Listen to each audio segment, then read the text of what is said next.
just yesterday, the revelation about what appears to be a completely fraudulent winery where, there's no other word for it, money was laundered to the tune of upwards to $15 million potentially. Is that what they were claiming?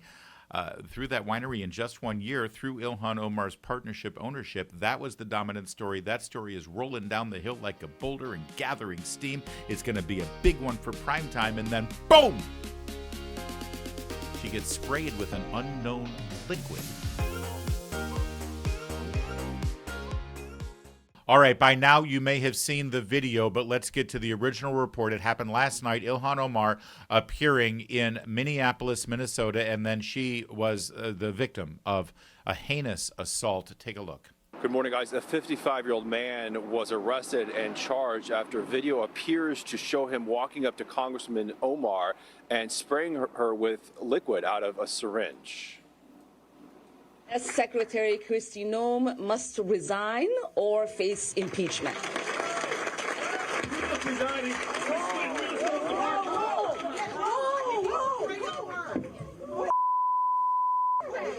I don't know. Oh my God. Oh my God, he sprayed something on her. I need a napkin to know nothing.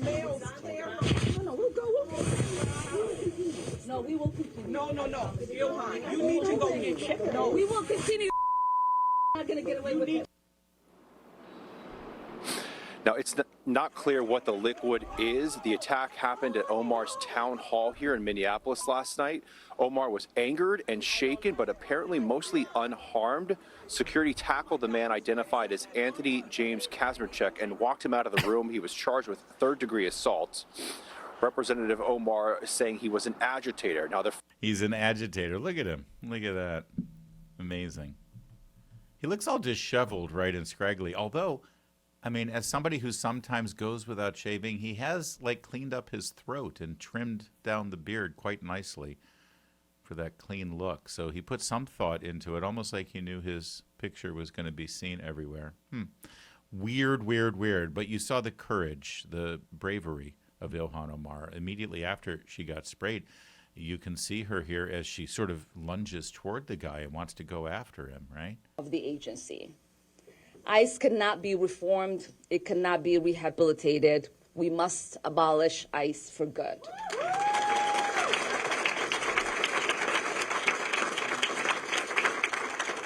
And DHS Secretary Kristi Noem must resign or face impeachment.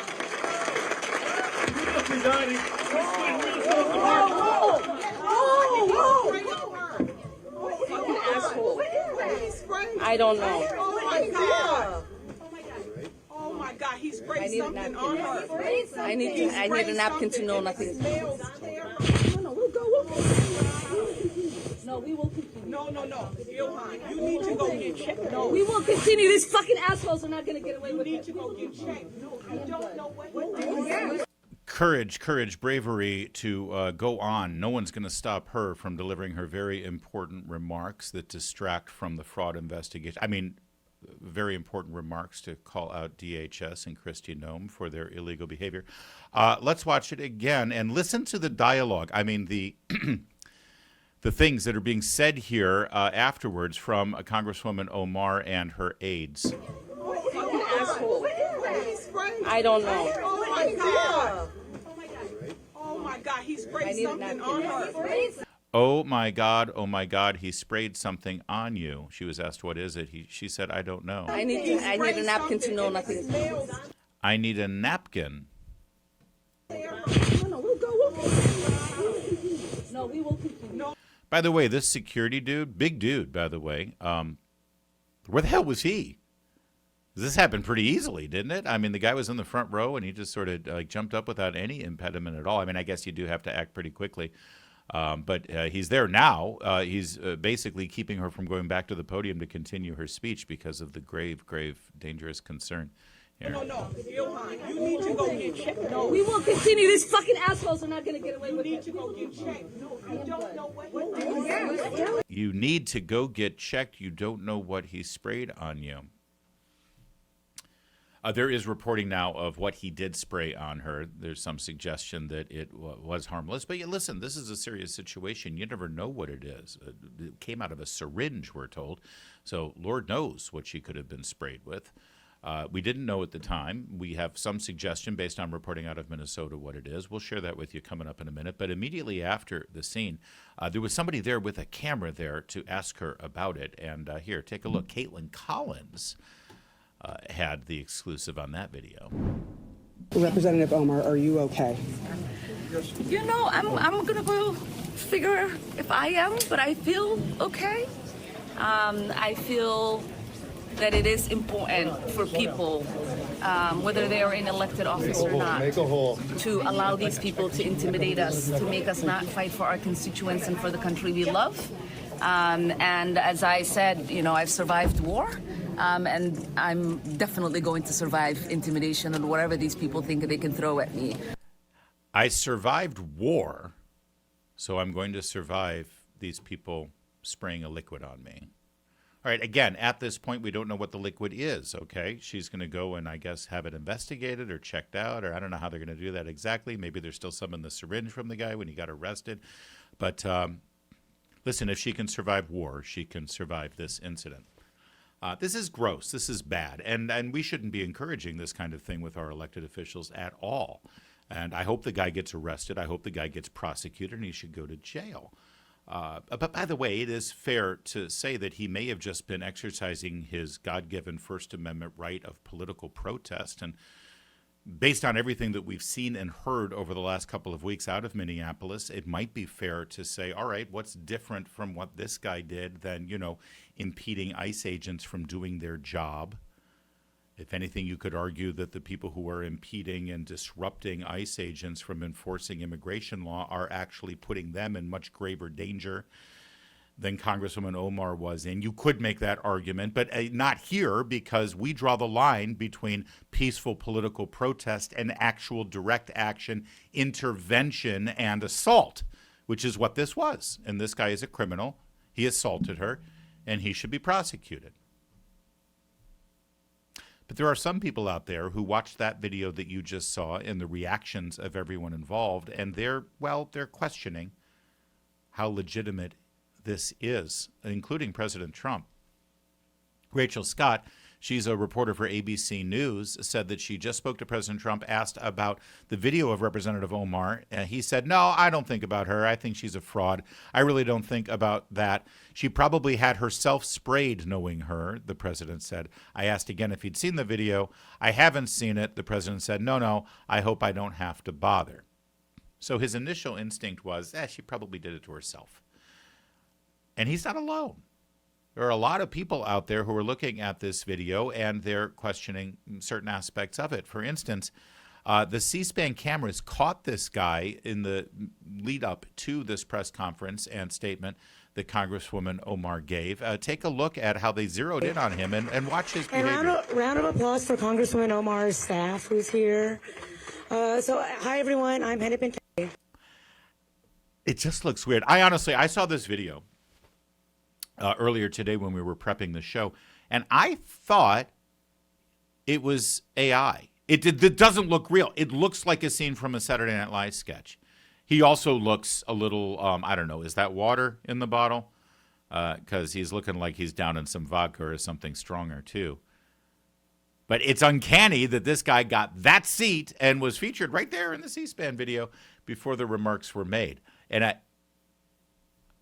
you know what? I'm sorry. I got to say, well, one more. Hang on. This guy, have you seen this guy on, I think he's on Instagram and TikTok and X. He analyzed this as well. And just asking questions here. Okay. But he has some interesting observations that I want to draw out. You know, I wouldn't consider myself like a conspiracy theorist, but that's just a little hard for me to believe. The timing seems a little bit too perfect. On top of that, he sprayed whatever he sprayed on her and kind of stumbled goofily to the side until somebody tackled him. And what was funny to me is she went at him like she was really about to give this man the hands. That's what also makes me be like, that seems more staged, so she can look tough and like she's not backing down. Ooh, Ilhan's tough. I'm having a hard time believing this was real. I'm not saying it's not. Now, let me be clear. No politician should be attacked because they're speaking. So let's make that clear. But I'm having a hard time believing this was a very real interaction. Again, it could be. My feelings could be off. It seems like she was waiting for this to happen after she said she must resign. And then, like I said, he gets up and sprays something and stumbles off goofily to the side until he gets tackled. And he could have just sprayed her sitting down. So then that means that this was a Trump supporter who got into her event, sat in the front row at the perfect spot for that to happen, and then had the spray, had all this planned out. I mean, is it possible? Yes, I'm just having trouble believing it, especially this part. Ilhan was about to give him the hands. Y'all see that? Yeah, that's just hard for me to believe. Something tells me that if this happened in a dark alleyway and she wasn't in the middle of a room and it was just her and that man who did this, I don't think she would be running at him with a fist. Call me crazy. I think she'd be trying to get away. Again, call me crazy. I don't know. The whole thing just stinks. No pun intended. And you know Democrats are super performative. So maybe a little right-wing political violence will help them with their case against ICE and Kristi Noem. So yeah, I'm a little skeptical, to say the least. But that's all I got for now. Don't forget I have a free... All right. His name is Jeffrey Mead, by the way, and he does a lot of different videos, and he's not out there. He doesn't have a tinfoil hat. He's not wild. He's just skeptical. And here's the thing. I want to believe every politician tells me the truth. I want to believe that everybody involved in the narrative out of Minneapolis is completely 100% genuine and not trying to pull anything or deceive me or in any way manipulate me by distorting reality. But here's the thing. We were told one story about Renee Good, and then once the video came out, we saw that they were lying to us and manipulating us. We were told one story about the 5-year-old boy who had been detained by ICE to bait and lure illegal immigrants in the neighborhood to come out, and of course, then we've got the real story about that. We just talked yesterday about how they're manipulating us about Mr. Preddy, who got shot by Border Patrol. They're manipulating and using AI to distort his appearance in the video. They put out a picture of a headless ICE agent shooting him, even though ICE wasn't even involved in the incident, and they continue to manipulate and lie about those stories. So forgive me for immediately thinking, hold on, is that real or isn't it? And as far as we're concerned on this program, we're not taking a stand on it. Nor is Town Hall or anything. We're just showing you what's out there and what's being said. But before you rush to judgment, and before you get out there and say, how dare you, Larry? How dare you guys do this? Because this poor congresswoman just got assaulted, and she could still be in danger, and you shouldn't even be talking. Well, okay, that's fair. But you know what? Let's just take a quick look at what was said by journalists like Phil Williams and John Harwood. John Harwood recently of CNN, before that CNBC. Phil Williams, who works for a local station in North Carolina. They were openly speculating just days after Donald Trump was shot in Butler that there could very well have not been a bullet that hit him in the air. It was probably just shattered glass from the teleprompter, even though the teleprompters were completely intact. If it were a bullet, I presume the Trump campaign would have brought out the attending physicians already. Thoughts? You see? That's what they were speculating about after Donald Trump was shot with a bullet, not sprayed with some liquid. Here's Joy Reid. She was an employee in good standing with MSNBC. We still don't know for sure whether Donald Trump was hit by a bullet, whether he was hit by glass fragments, whether he was hit by shrapnel. We don't have those details. Well, yeah, you do. You had the people who examined the president say that he got shot by a bullet. We have the photograph of the bullet going by his face.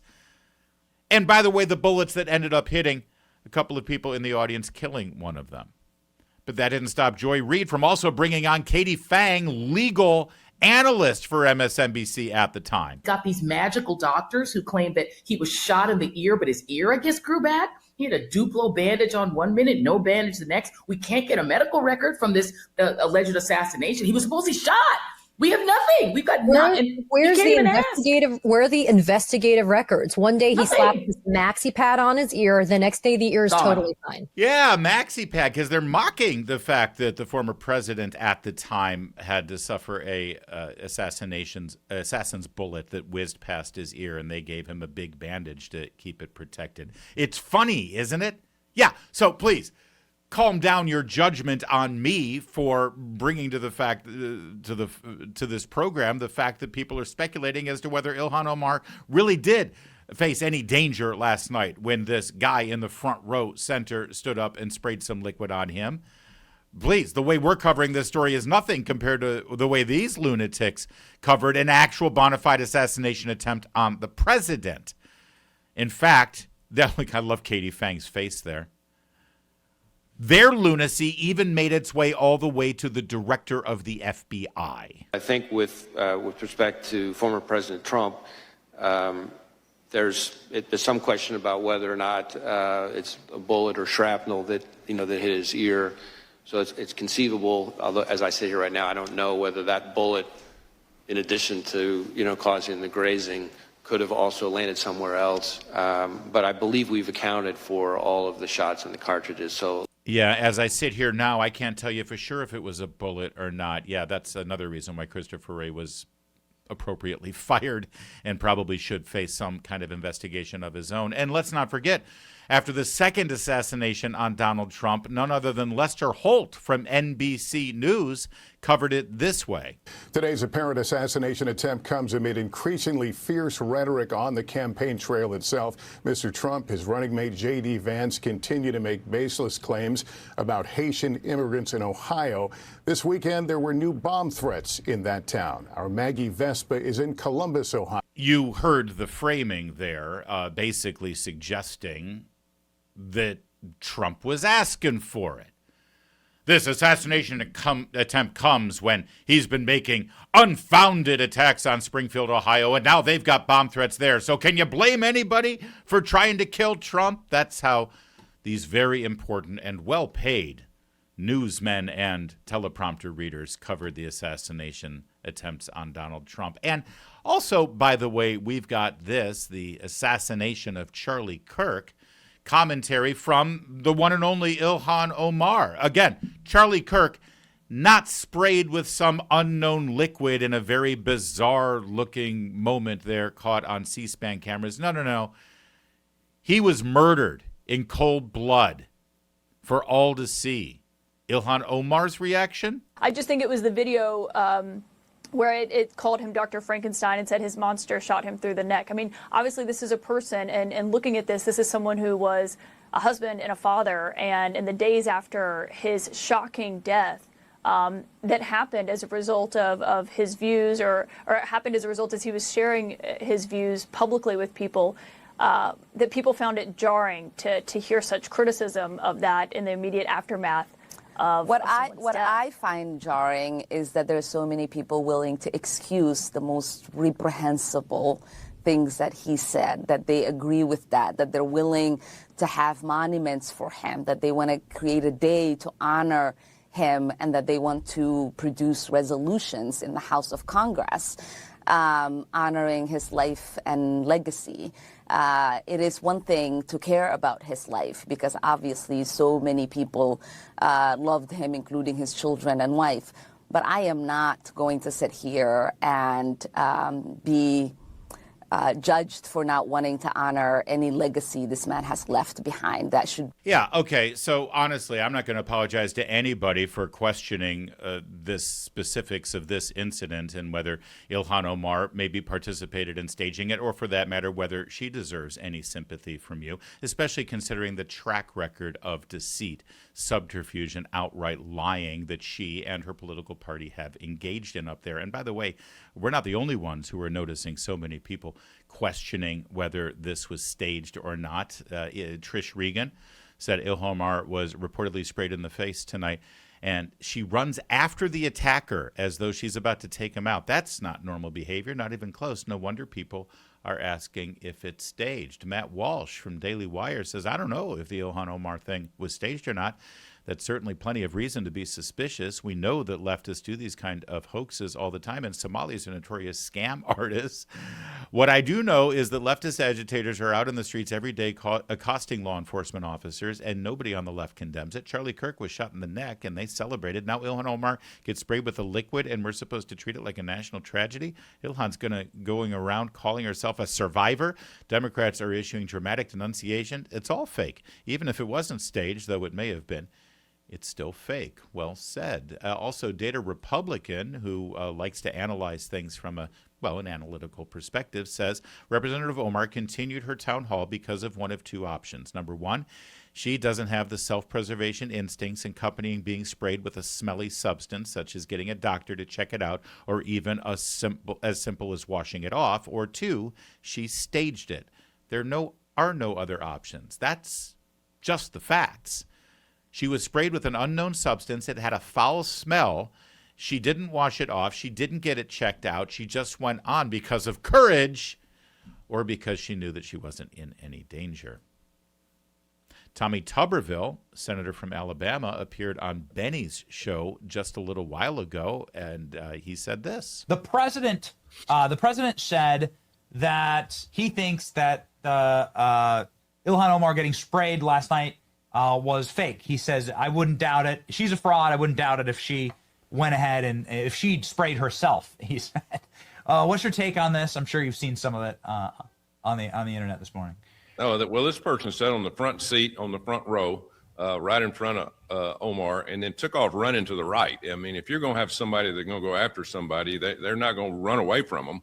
And that you could tell that was pretty much all staged. Now, again, I'm just saying that because you look at what the Democrats have done and how they act and the things that they say that they're supposedly for our country. And then, of course, she is under big time investigation. She's trying to get the heat off of her. At the end of the day, this is the Democrats, playing games.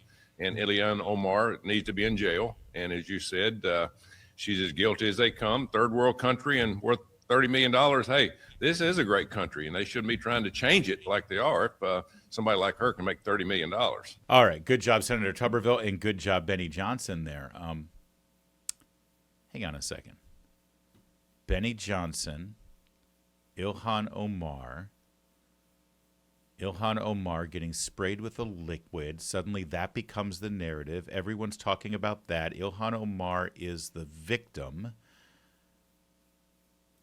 You realize that just yesterday, because of an investigation that Benny Johnson conducted into Ilhan Omar's finances, the dominant story throughout the day, right up until this event where she got sprayed with this liquid, the entire story about Ilhan Omar yesterday had to do with Benny Johnson's investigation, as summarized here on Newsmax. Another major asset she listed in her financial disclosure is this winery. What does a Somali know about wineryism? Okay, that was in 2023. That was worth, according to Ilhan Omar's own financial disclosure form, between $15,000 and $50,000. But on her financial affidavit from a year later, that same winery was listed at a value of between $1 and $5 million. Just real quick. Why does a Muslim own an alcohol company? I thought that wasn't a thing in Islam. Anyway, it gets weirder. Up until yesterday, Benny Johnson was able to find their supposed inventory bottles and all the things they had, their office location, and a bunch of other information on the business. But as of today, those sites are totally shut down, and any mention of their website has been wiped off the internet. I'm talking gone. The Wayback Machine, all these other crafty little archive sites, everything is gone. Like, deleted the root service. I called my computer buddy, Jim. He couldn't even find it. It was some fancy AR jargon bot machine for recovery. I don't even know, he was explaining it to me. He couldn't even find it, which is weird that a company that boasted an award-winning wine, the, quote, double gold winner in 2022 San Fran Chronicle competition, with a corporate value of up to $5 million, would just vanish into thin air? They didn't sell it? Is it possible for this to be a functioning business and have absolutely no footprint, wiped from the internet, go from 1,000 net worth to 5 million in less than a year? Well, no other winery on earth's done that, Carl. Anybody knows anything about this knows that the wine industry is under enormous pressure. Wineries, there's people pulling up vineyards and closing wineries, including some very well-known ones. People are drinking less wine. The economy is weighed on that in favor of cheaper alcohol options. So the wine industry has been in mad contraction for quite some time now. But more to the point, you have to have a federal license to have an alcohol facility. Where is her winery on the TTB website? That's the federal regulatory body that does this. So no, this doesn't exist, and it's a phantasm that the idea you can have a winery increase in value. Everybody else in the wine business knows better. Yeah. So let's just break this down for a second. Benny Johnson, and I'm so glad that Benny had Tommy Tuberville on to say that he thought that this spraying incident got staged, and so many other people have looked at it and have lots of serious questions about it. Benny Johnson has Tommy Tuberville on. That triggers the thought process. Hold on, Benny knows a lot about Ilhan Omar. He's been doing a deep dive investigation. Just yesterday, the revelation about what appears to be a completely fraudulent winery where, there's no other word for it, money was laundered to the tune of upwards to $15 million potentially. Is that what they were claiming? Through that winery in just 1 year, through Ilhan Omar's partnership ownership. That was the dominant story. That story is rolling down the hill like a boulder and gathering steam. It's going to be a big one for prime time, and then boom! She gets sprayed with an unknown liquid, and suddenly that's the story about Ilhan Omar. Oh, and her courage to face that man down, try to go after him and drop gloves, punch him in the face, and then continue his speech because of the bravery involved in not even worrying about whatever that unknown substance was. That is a real coinkydink, isn't it? Huh. Oh, one other thing. This being reported now by Liz Collins. She's with Alpha News out of Minnesota. She says that her sources tell her that it was apple cider vinegar that Representative Ilhan Omar was sprayed with at last night's event, and that a hazmat team has confirmed that it was apple cider vinegar. There's, that's a relief for everybody involved. By the way, if you let really bad wine just sit there and oxidize and get all funky, it basically becomes vinegar. That's also a coinkydink, isn't it? But I'm sure that this person just really was malicious and meant harm and said, how can I really scare her? What can I really do? Oh, I know. I'm going to get a syringe and fill it with apple cider vinegar, sit in the front row, act weird, and spray it on her, and then wait to be apprehended. That's probably what happened. And I'm sure he's a right-wing, proud boy, ICE-supporting, MAGA hat-wearing conservative. I'm quite sure of that.